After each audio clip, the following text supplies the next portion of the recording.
আসসালামু আলাইকুম। আপনারা সবাই কেমন আছেন? আলহামদুলিল্লাহ ভালো আছি। আজকে আলুর দম বানাবো। দেখেন আলুর দম বানানোর জন্য কি কি রেডি করে রেখেছি, আপনারা দেখতে থাকেন। পেঁয়াজগুলো হালকা হালকা ব্রাউন কালার হয়ে গিয়েছে। এখন টমেটো কুচিটা দিয়ে নিব, দিয়ে সুন্দরভাবে নাড়াচাড়া করব। দেখেন বন্ধুরা, সুন্দরভাবে ভাজা ভাজা হয়ে গিয়েছে। এখন সামান্য পরিমাণ পানি দিয়ে নিব, যাতে পেঁয়াজটা পুড়ে না যায়। এরপরে একটু আদা রসুন বাটা দিয়ে নিব।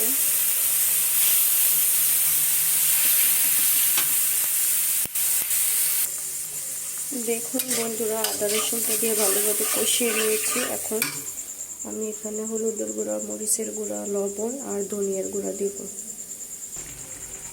এবার এগুলো দিয়ে নিব। দেখেন কালারটা কি সুন্দর এসেছে।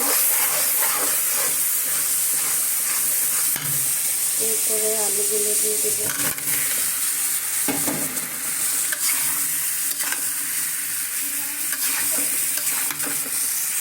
দেখেন ভালোভাবে কষিয়ে নিয়েছি। এরপরে এই মরিচগুলো দিয়ে নেব।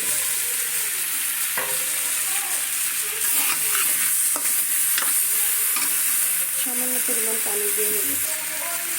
এই যে সামান্য পরিমাণ পানি দিয়ে নিয়েছি ঝোল ঝোল করার জন্য। দেখেন বন্ধুরা, কি সুন্দর কালার হয়েছে আলুর দমে।